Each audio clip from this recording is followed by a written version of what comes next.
16세기 이탈리아의 피렌체의 정치가 마키아벨리는 군주론이라고 하는 책을 썼습니다. 마키아벨리는 당시 메디치 정권이 들어선 이후 그 이전에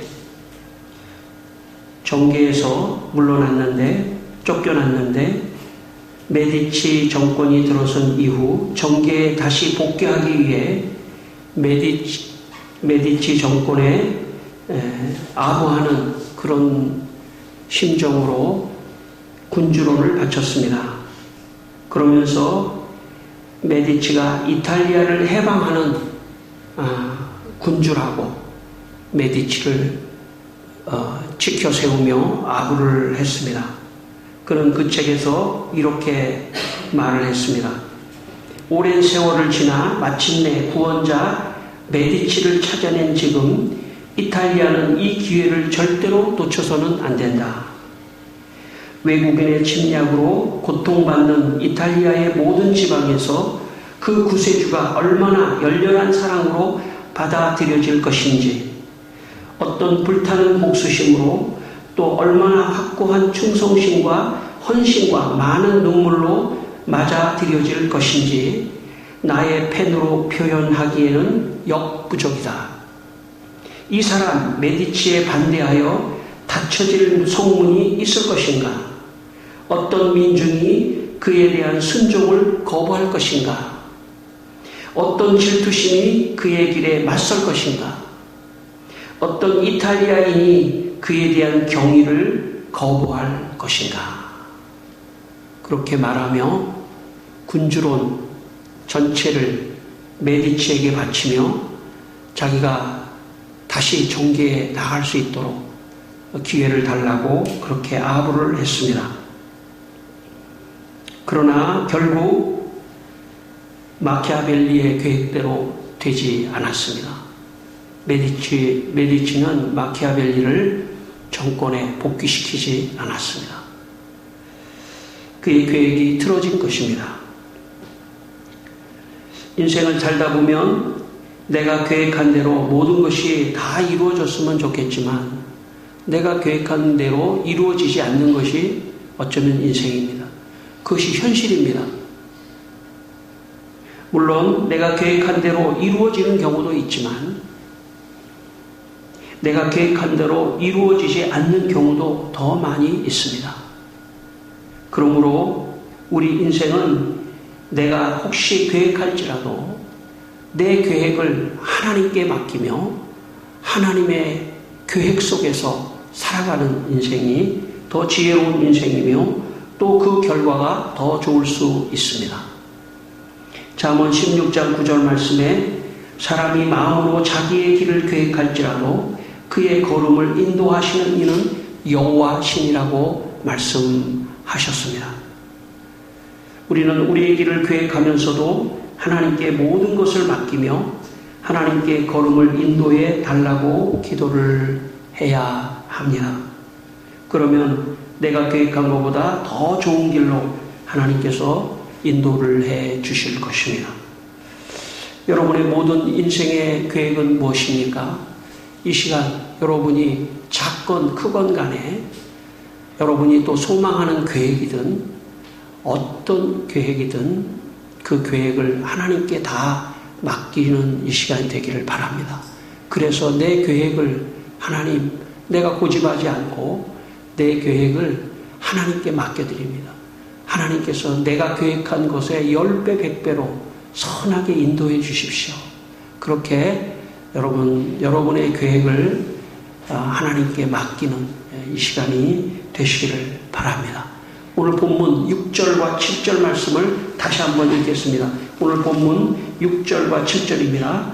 성령이 아시아에서 말씀을 전하지 못하게 하시거늘 그들이 부르기아와 갈라디아 땅으로 다녀가 무시아 앞에 이르러 비두니아로 가고자 애쓰되 예수의 영이 허락하지 아니하시는지라. 오늘 본문은 바울이 1차 전도 여행을 마치고 그리고 잠시 쉬었다가 2차 전도 여행을 가는 첫 번째 이야기입니다. 바울은 신라와 함께 2차 전도 여행을 떠나게 되었습니다. 당시의 아시아는 지금의 터키 지역입니다. 우리 현재의 아시아 지역이 아니고 그 터키 지역을 1차 전도 여행을 2년 동안 했던 바울은 다시 그 자기가 1차 전도 여행을 했던 그 지역으로 선교 여행을 떠나기로 계획합니다. 그래서 바울과 실라는 아시아에서 말씀을 전하려고 그곳으로 떠났는데 오늘 6절 말씀에 보니까 성령이 아시아에서 말씀을 전하지 못하게 하셨다. 이렇게 말씀이 나옵니다. 그래서 바울과 실라는 부르기아와 갈라디아 땅으로 다녀가 무시아 앞에 이르러 비두니아로 가고자 두 번째 시도를 했습니다. 여기 한마디로 말하면 아시아 또 비두니아는 터키 중심에 있는 내륙을 말합니다. 내륙. 그 중심에 들어가서 조금 더 깊은 중심에 들어가서 복음을 전하려고 그렇게 힘을 썼는데 예수의 영이 여긴 성령을 말합니다. 성령이 또 두 번째도 막았습니다. 제가 온누리 교회에서 부목사를 하다가 교회를 사임하고 교회를 개척하려고 했습니다. 교회를 개척하기 위해 이미 개척한 교회들을 찾아다니며 어떻게 개척을 하는지를 이렇게 알아보며 다녔습니다. 개척할 장소, 이 지역 저 지역을 돌아다니며 보았습니다. 그런데 이상하게 마음에 어떤 기쁨과 열정이 생기지 않았습니다. 교회를 계약을 하려고 장소를 보고 교회를 계약을 하려고 하는 그런 직전의 순간에도 제 마음에 확신이 생기지 않았습니다. 그래서 여러 번 망설이다가 결국은 한 1년을 허비하고 기도하는 중에 제가 개척이 아니라고 하는 성령께서 개척으로 인도하지 않는다는 그런 어떤 마음이 생겼습니다. 그래서 제가 다시 대치동 교회라고 하는 교회에 부목사로 다시 들어가게 되었습니다. 그리고 거기서 6년 동안 부목사 생활을 했습니다. 제가 부목사 생활을 하면서 너무 과로했는지 쓰러져서 전신마비가 되었습니다. 물론 간신히 정말 하나님의 은혜로 풀려났지만 그 건강으로는 더 이상 부목사 생활을 할 수가 없었습니다. 그런데 그때 이상하게 성령께서 제 마음에 개척을 하라는 마음을 주셨습니다. 사실 그 건강으로는 부목사 생활도 어려운데 개척은 더 어려운 상황이었습니다. 그러나 그럼에도 불구하고 제 마음에 개척하는 마음을 가지니까 너무나 기쁘고 너무나 열정이 생기고 그리고 확신을 주셨습니다. 사실 아무것도 없었는데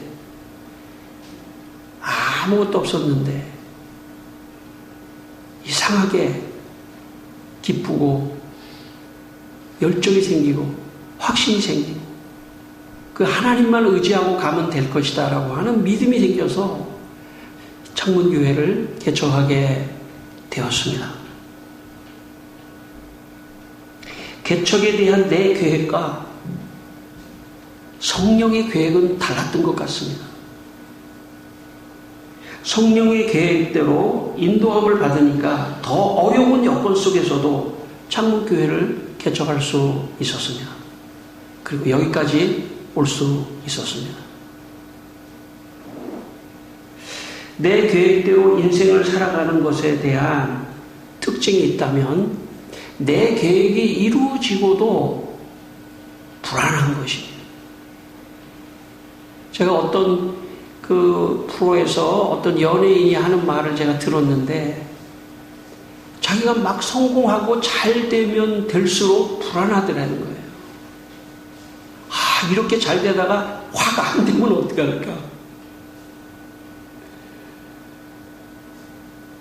그것은 자기의 계획을 가진 사람들의 제가 볼 때 특징이에요. 내 계획을 가진 사람은 뭔가를 이루어 놓은 것 같으면서도 기쁘거나 열정이 생기거나 확신보다는 자꾸 불안하고 허무하고 하는 그런 현상이 나타난다고 생각합니다. 이것은 사실 내 계획으로 가는 사람들의 특징입니다. 그렇기 때문에 내 계획으로 인생을 살면 결국은 다 이루어 놓고도 허무해지는 것이 인생입니다. 그래서 내 계획대로 가는 것이 아니라 성령의 계획대로 내 인생을 살아가야 하는 것입니다. 저는 여러분의 인생이 여러분이 계획할지라도 내 걸음을 인도하시는 분은 하나님이시다 생각하고 톡 그분에게 내 계획을 맡기시기를 바랍니다. 하나님, 내가 이렇게 계획을 짰습니다. 계획은 짤 수 있죠. 하나님, 내가 이렇게 계획을 짰는데요. 이것을 하나님이 인도해 주십시오. 하나님의 계획이 아니라면 멈추게 하시고 하나님의 계획이라면 인도해 주십시오. 그런데 그 특징이 있다면 하나님의 계획은 내 마음에 기쁨을 줘요. 어떤 열정을 주고 어떤 어렵지만 확신을 줘요. 그래서 그것을 해나갈 수 있는 어떤 힘이 생겨요. 저는 이것이 성령께서 주시는 계획의 특징이라고 생각합니다. 여러분의 신앙생활을 하실 때 한번 그렇게 분별해 보시기를 바랍니다. 여러분이 계획한 것이 불안하지 않고 기쁘고 그리고 열정이 생기고 어렵더라도 해내고 싶다고 하는 확신이 생긴다면 제가 볼 때는 그것은 하나님의 인도하심일 수 있습니다. 그러므로 여러분 성령의 인도를 따라서 여러분의 계획을 세우시고 그리고 또 여러분의 계획에 하나님이 큰 축복을 주시는 그런 놀라운 은혜가 여러분에게 있기를 주의 이름으로 축원합니다. 8절과 9절 말씀을 한번 읽겠습니다. 8절과 9절의 말씀입니다. 무시아를 지나 드로아로 내려갔는데 밤에 환상이 바울에게 보이니 마게도니아 사람 하나가 서서 그에게 청하여 이르되 마게도니아로 건너와서 우리를 도우라 하거늘. 지금 바울과 실라가 이제 무시아를 지나 드로아까지 내려갔다 이렇게 기록하고 있습니다. 드로아는 어디냐면 바로 아시아의 서쪽 끝입니다. 아시아의 서쪽 끝. 그러니까 바울과 실라는 아시아 지금 터키 지역의 내륙으로 가려고 하다가 자꾸 내륙으로 들어가는 것을 성령께서 막았다고 하는데 제가 볼 때는 그 막았다고 하는 것이 어떤 특징일 수 있냐면 이런 것입니다. 내륙에 갔는데 이곳에서 복음을 전하려고 하는 기쁨이나 열정이 안 생기는 거죠. 확신이 안 생기는 거예요. 그곳이 나쁘다고 하는 것이 아니라 내 계획으로 그 지역에 들어갔는데 그 지역에서 그렇게 복음을 전하는 것에 대한 어떤 열정이나 기쁨이나 확신이 생기지 않았던 것 같아요. 그것을 바울과 실라는 성령께서 이곳으로 인도한 것이 아니다 이렇게 분별한 것이죠. 그리고 비두니아로 가고자 애썼다 했는데 뭔가 틀어지는 거예요. 자꾸 계획이 막는 거야. 막히는 거예요. 그 길이 막히는 거예요. 여러분 그리스도인들은 하나님이 늘 지켜주시고 인도하시기 때문에 내 계획이 자꾸 막히는 것에 대해서 절망할 필요가 없습니다. 왜냐하면 내 계획이 막히는 것은 성령께서 그쪽으로 인도하지 않는 것일 수 있기 때문에 절망하지 말고 오히려 하나님께서 이 길을 인도하시지 않나? 다른 더 좋은 길로 인도하시려나 보다 라고 생각하시기를 바랍니다. 우리는 인생을 살다가 어려운 일을 당할 수 있고 곤란한 일을 당할 수 있습니다. 내 계획대로 안 될 수가 있죠. 세상의 사람들은 자기 계획대로 안 되면 절망해버립니다. 모든 것이 끝났다고 생각해버립니다. 그러나 그리스도인들은 그렇지 않습니다. 내 계획대로 되지 않은 그것이 더 놀라운 하나님의 계획이 있을 수 있다고 생각하는 것이 그리스도인들입니다. 저는 여러분이 그렇게 생각하게 되기를 바랍니다. 내 계획대로 안 됐을 때 비두니아로 가려고 애썼는데 왜 이 두 번째도 막으시지? 그리고 마침내는 드로아로 가게 됐습니다. 이 드로아는 어디냐면 아시아의 서쪽 끝이고 유럽으로 건너가는 항구가 있는 곳입니다. 그런데 드로아에 가서 있을 때 밤에 환상 중에 마게도니아 사람들이 나타나서 바울에게 우리를 도와달라 이렇게 말합니다. 그때 바울이 하나님께서 왜 아시아의 내륙에서 우리를 드로아 끝까지 가게 하시고 서쪽 끝까지 가게 하시고 그 서쪽 끝에서 마게도니아 사람들이 나타나서 환상 중에 우리를 와서 바다를 건너 우리를 와서 우리에게 복음을 전해달라고 그렇게 했을까? 하나님의 뜻이구나. 그렇게 바울과 실라가 인정했다는 것입니다. 성령의 계획은 바울이 신라와 함께 아시아는 되다. 아시아에 씨를 뿌렸으니까 이제 아시아에는 이미 믿은 사람들이 복음을 전할 수 있으니까 새로운 곳에 가서 개척하라. 새로운 곳 어디냐면 바로 드로아에서 드로아에서 바로 배를 타고 건너가면 거기가 마게도니아인데 마게도니아는 유럽의 첫 번째 지역입니다. 그러니까 아시아가 아니라 유럽까지 가라. 사도행전 1장 8절에 오직 성령이 너희에게 임하시면 너희가 권능을 받고 예루살렘과 온 유대와 사마리아와 땅끝까지 이르러 복음을 전하라고 하셨는데 성령께서는 아시아를 넘어 이제 유럽까지 가서 복음을 전하라고 그렇게 말씀하신 것입니다. 그래서 그 길을 막으신 것입니다. 우리 그리스도인들은 하나님의 자녀들이며 하나님의 복음의 전사들입니다. 그러므로 내가 살아가는 순간순간은 하나님이 개입하고 계시다는 것을 여러분 믿게 되시기를 바랍니다. 내가 순간순간 살아가는 것은 나를 통하여 하나님의 뜻을 이루려고 하시기 때문에 때로는 내 길을 막으실 때가 있습니다. 내 계획을 들어주시지 않을 때가 있습니다. 여러분 그때 왜 내 계획을 들어주시지 않을까 하고 뒤로 물러서거나 하나님을 떠나지 않게 되기를 바랍니다. 왜냐하면 내 계획을 들어주시지 않는 그 순간에 하나님의 더 큰 계획이 있기 때문입니다.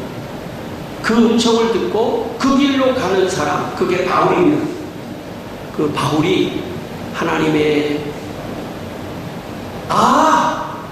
하나님이 내 계획을 막으신 이유가 있었구나. 마게도니아로 가라는 하나님의 뜻이었구나 라고 확신이 생겼던 것입니다. 이것이 성령의 계획에 내 계획을 맡기는 사람입니다. 여러분의 계획을 세워놓고 너무 고집 부리지 않게 되기를 바랍니다. 안 됐다고 너무 실망하지 않게 되기를 바랍니다. 내 계획이 안 되는 순간에 하나님이 더 큰 계획이 있으시구나. 내가 잘 안 될 때 절망하지 마십시오. 하나님이 더 큰 계획을 가지고 계시는 것입니다. 하나님이 30배, 60배, 100배로 하나님이 더 큰 일을 하시려고 하나님이 하신다는 것을 여러분 꼭 기억하시고 절망하지 않게 되기를 바랍니다. 1860년 영국에서 태어난 외국 선교회를 창설한 C.T. 스터드라고 하는 사람이 있었습니다. 그는 영국의 부유한 가정에서 태어났습니다. 그는 영국식 야구라고 할 수 있는 크리켓이라고 하는 운동선수였습니다. 그 당시 캠브리지 대학의 크리켓 선수 중에 주장을 맡았던 시티 스터드. 그는 미래에 영국을 대표할 만큼의 훌륭한 크리켓 선수로 주목을 받고 유명해졌습니다. 그러던 어느 날 영국에서 부흥 집회를 하던 D.L. 무디 부흥사의 집회에 참석해서 은혜를 받았습니다. 그리고 그는 크리켓 선수로 앞길이 유망하던 그 길을 선택하지 않고 영국의 선교사로 가기로 결단을 합니다. 그는 중국 내지 선교회를 창설한 허드슨 테일러를 만나 중국 내지 선교회의 협력 선교사로 중국으로 떠나게 됩니다. 중국으로 떠나기 전에 스터드가 가난한 지역을 전도 여행하며 영국의 가난한 지역을 전도 여행하며 느낀 점을 그의 어머니에게 편지를 남깁니다. 그 편지의 내용의 일부 중에 이런 내용이 있습니다. 크리켓과 라켓, 사격을 통해 얻었던 기쁨은 지금의 넘치는 기쁨에 비하면 아무것도 아닙니다. 저는 이곳의 도시들에서 그동안 제가 가난한 사람들에 대해 너무 몰랐다는 사실을 깨닫고 있습니다. 수많은 사람들이 굶어 죽고 얼어 죽고 있는데 온갖 종류의 옷을 다 갖고 있다는 것은 모순입니다. 제가 집에 도착하면 모든 옷을 팔아야겠습니다. 시티 스터드, 그는 영국의 부유한 가정에서 살다가 그는 복음을 만나며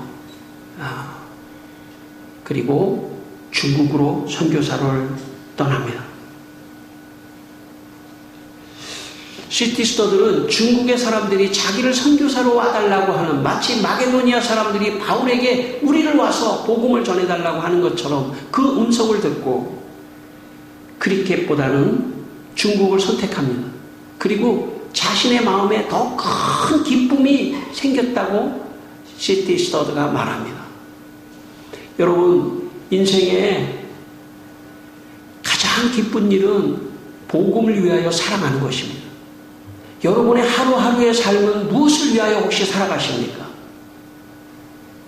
여러분의 하루의 삶은 먹고 살기 위해서만 살아가서는 안 됩니다. 내가 일하고 수고하는 모든 것은 복음을 위하여 살아가는 것이다. 복음 때문에 일하며 복음 때문에 먹으며 복음 때문에 오늘도 살아가는 것이다. 그런 마음으로 살면 똑같이 살아가는 것 같지만 마음의 자세가 틀려집니다. 마음에 기쁨이 생기고 열정이 생기고 확신이 생기고 복음 때문에 살아간다. 그런 마음을 가지고 있을 때 우리의 삶의 질이 달라지는 것입니다. 그렇지 않으면 인생은 비참해지는 거예요.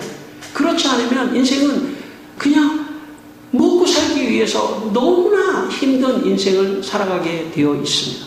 그렇지 않습니다. 여러분, 우리는 복음을 위하여 살아가는 사람입니다. 복음을 위하여 살아가기 때문에 모든 일을 기쁨으로 생각하며 열심히 살아가게 되시기를 바랍니다. 여러분,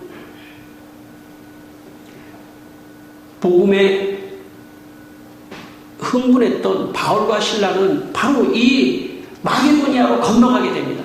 우리 14절과 15절 말씀 다시 한번 또 읽겠습니다. 14절과 15절 말씀입니다. 14절과 15절. 두아디라시에 있는 자생 옷감 장사로서 하나님을 섬기는 루디아라 하는 한 여자가 말을 듣고 있을 때 주께서 그 마음을 열어 바울의 말을 따르게 하시니라. 그와 그 집이 다 세례를 받고 우리에게 청하여 이르되 만일 나를 주 믿는 자로 알거든 내 집에 들어와 유하라 하고 강권하여 머물게 하니라. 그래서 마게도니아로 들어갔는데 그 마게도니아의 첫 성이 어디냐면 빌립보라고 하는 성입니다. 그런데 그 빌립보에서 들어가서 복음을 전하고 있을 때 루디아라고 하는 여자가 복음을 듣게 됩니다. 이 여자는 아마 옷감을 파는 그런 상인이었습니다. 이 루디아라는 여자가 바울이 전하는 복음을 들으며 그가 세례를 받기로 결정합니다. 그래서 유럽의 첫 번째 여자 중에 세례를 받는 자가 나타났는데 그게 루디아입니다. 근데 오늘 본문의 말씀을 잘 보니까 루디아가 15절에 보니까 그와 그 집이 다 세례를 받고 이런 걸 보면 루디아 혼자만 세례를 받은 것이 아니라 루디아와 그의 가족이 다 복음을 듣고 세례를 받는 일이 일어났습니다. 만약 바울과 실라가 아시아에서 마음의 기쁨과 확신도 없는데 루디아가 바울과 실라가 그 아시아에서 고집을 부리며 만약에 아시아에 끝까지 남아 있었다면 성령께서 바로 이 루디아를 구원하기 위해서 바울을 파송하려고 하는 이런 계획에 동참하지 못했을 것입니다. 바울과 실라가 순종했기 때문에 루디아와 그의 가정이 복음을 듣고 세례를 받고 그리고 그를 통하여 이 빌립보 성에 복음이 증거되며 유럽에 복음이 증거되는 씨가 심어졌다고 볼 수가 있습니다. 그러므로 내가 계획한 것을 고집부리지 말고 이것이 막히면 하나님께서 다른 곳으로 인도하나 보다 생각하고 정말 편안하게 생각하게 되기를 바랍니다. 원래 고집이 센 사람은요 자기 뜻대로 안 되면 어떻게 될까요? 고집을 부려요. 자기 뜻대로 돼야 돼. 어린 아이일수록 그렇겠죠? 어린 아이일수록 그래요. 마음이 어릴수록 어떻게 할까요? 자기 뜻대로 안 되면 자기 뜻대로 안 되면은 그냥 울고 떼를 쓰고 그러지 않습니까? 어른이 돼가지고 자기 뜻대로 안 되고 그냥 뒤로 엎어져가지고 울고 그러면은 모양이 안 좋잖아요. 그러니까 어른은 그렇게는 안 해요. 어른이 되면 그렇게는 안 하는데 이상하게 고집을 부려요. 여러분 어떤 스타일이에요? 고집 부리는 스타일이에요? 안 부리는 스타일이에요? 여러분 고집 부리지 말고 좀 유연한 사람이 되기를 바랍니다. 이게 아닐 수도 있다. 그리고 쿨하게 세상 말로 얘기하면 아주 그냥 쿨하게 하나님 다른 쪽으로 인도한다 하나보다 그렇게 생각하면 좀 유연하게 살 필요가 있습니다. 바울과 실라가 그런 사람이라고 생각합니다. 여기 아닌가 보다. 떠나자. 그렇게 유연하게 성령께서 막으시는 것 같은데 이 길이 아닌 것 같은데 잊어버리자. 여기서 우리가 계획했던 거 다 잊어버려. 깨끗하게 잊어버리고 새로 가자 하는 그런 유연함과 순종함 때문에 그는 마게도니아로 건너갈 수 있었고 빌립보 성에서 루디아를 얻는 역사가 일어났어요. 그리고 그 루디아를 통해서 빌립보의 복음이 심어지는 역사가 일어났습니다. 이것이 성령의 계획입니다. 저는 여러분이 하나님께 쓰임받는 인생이 되기를 바랍니다. 쓰임받지 못한 인생은요 고집 부리는 인생이에요. 고집을 부리면 하나님이 쓸 수가 없어요. 됐어. 너를 좀 쓰려고 그러는데 왜 그렇게 고집을 부려? 너는 못 쓰겠어. 근데 하나님께 쓰임받는 사람은 거기서 고집을 꺾고 하나님 뜻대로 가는 사람이에요. 여러분의 인생이 아주 많이 남아있습니다. 여러분의 인생이 많이 남아 있습니다. 여러분의 인생을 하나님께 맡겨서 성공하는 인생 되기를 바랍니다. 여러분에게 축복이 있기를 바랍니다. 북한 최초의 대한민국에 복음이 처음 들어오고 북한 최초의 여성 세례자 전삼덕이라고 하는 부인이 있었습니다. 1843년 양반집에서 태어나 벼슬 하는 남편과 결혼해서 평탄한 삶을 살고 있었습니다. 그러나 그 당시는 여자가 공부를 할 수 있는 상황이 아니었습니다. 조선시대 후기에는 여자는 전혀 배우는 그런 자리에 갈 수 없었습니다. 양반집 부인이었어도 그렇게 공부를 할 수 있는 상황이 아니었습니다. 그러던 어느 날 외국 선교사의 전도를 받고 예수를 믿게 되었습니다. 남편과 시댁 식구들의 탄압 속에서도 신앙생활을 굽히지 않았던 그녀는 52살이 되던 1895년 선교사 스크랜턴이라고 하는 여자 선교사의 권유를 받고 세례를 받게 되었습니다. 당시는 남녀가 유별하던 시절이었기 때문에 남자가 있는 자리에서 여자가 세례를 받을 수가 없었습니다.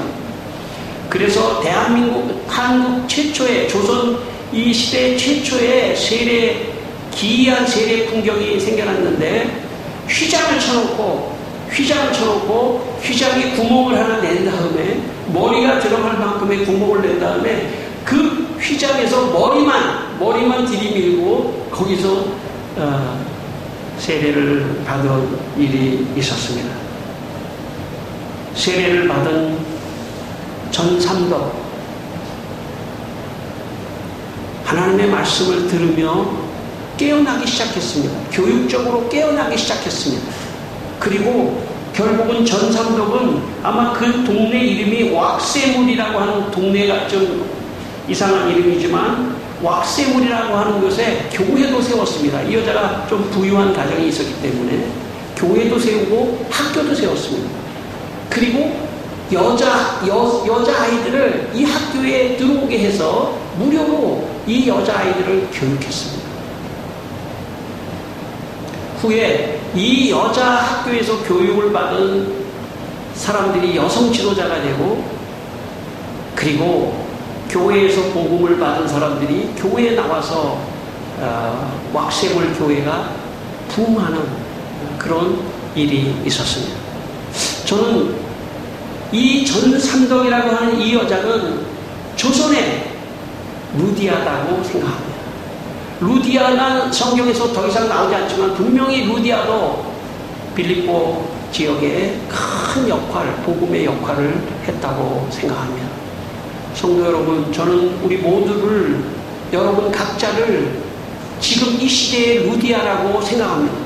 그리고 여러분도 이 시대의 루디아라고 생각하게 되기를 바랍니다. 내가 복음을 받기까지, 여러분이 이 시간 여기에 앉아서 복음을 받기까지 분명히 또 다른 바울이 여러분에게 복음을 전해줬을 겁니다. 그리고 여러분은 그것을 믿고 지금 여기에 계시는 것입니다. 여러분의 인생은 이제 여러분의 것이 아니라 하나님의 것입니다. 여러분의 인생을 하나님께 맡기며 그분의 음성을 들으며 여러분의 인생을 살아가게 되기를 바랍니다. 그러면 여러분을 통하여 하나님께서 더 복음을 위하여 좋은 일을 하시고 이 시대의 루디아, 이 시대의 전삼덕같이 여러분을 사용할 것입니다. 그러므로 여러분의 인생을 이 시간 성령의 계획에 맡기며 살아가시는 여러분 되시기를 주의 이름으로 축원합니다. 기도하겠습니다. 우리 한번 기도하겠습니다. 하나님, 내 인생의 계획을 하나님께 맡기며 성령의 계획에 맡기며 살아가기를 원합니다. 하나님, 이 시간 내가 내 계획을 하다가 고집부리지 않게 하시고 혹시 안 되고 막혔더라도 다 잊어버리게 하시고 하나님이 더 좋은 계획, 더 좋은 축복을 주시려고 더 좋은 루디아를 만나게 하시려고 인도해 주신 것으로 알고 하나님, 우리 성도들 다